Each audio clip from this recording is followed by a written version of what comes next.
immédiate. Pour le groupe Renaissance, la parole est à Anne Genetet.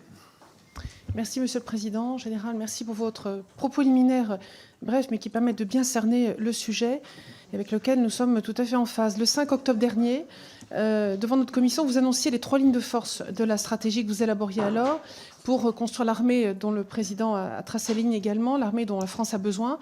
Vous parlez de cohésion nationale, de solidarité stratégique et de crédibilité opérationnelle. Et c'est autour de ces lignes de force que s'était construite notamment la loi de programmation militaire que nous avons votée en juin dernier.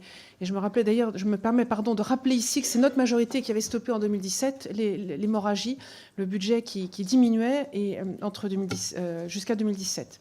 Et vous avez souligné que c'était la 7e année consécutive de hausse du budget et des moyens qu'on vous donne.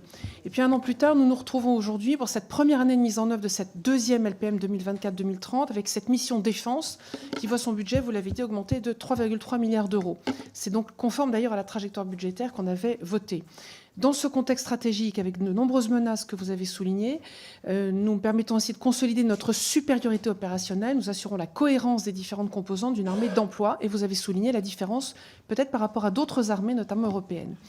Le ministre des Armées avait insisté hier devant notre commission sur les 2 volets de la LPM, la loi de transformation certes, mais aussi de réparation. Je voudrais insister sur cette notion de réparation en faisant porter ma question sur le service de santé des armées.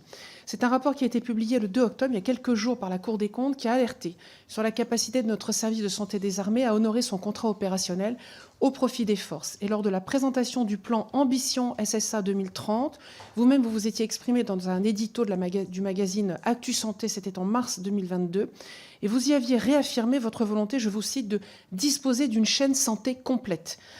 Vous aviez rappelé que le SSA, notre service de santé des armées, est au cœur de nos armées, il est au plus près des combats, au cœur de tous les engagements, et qui doit être partenaire incontournable des plans d'urgence et au sommet de l'expertise médicale. Alors, nous parlons aujourd'hui un peu, je voudrais souligner, en l'absence des bleus budgétaires, mais malgré tout, pourriez-vous nous informer, nous éclairer sur le... On les a eu hier soir, pardon. Sur le renforcement des... Moi, j'ai pas eu le temps. Je suis désolée, mais j'ai pas eu le temps. Sur le renforcement des moyens que ce projet de loi de finances va injecter dans le service de santé des armées.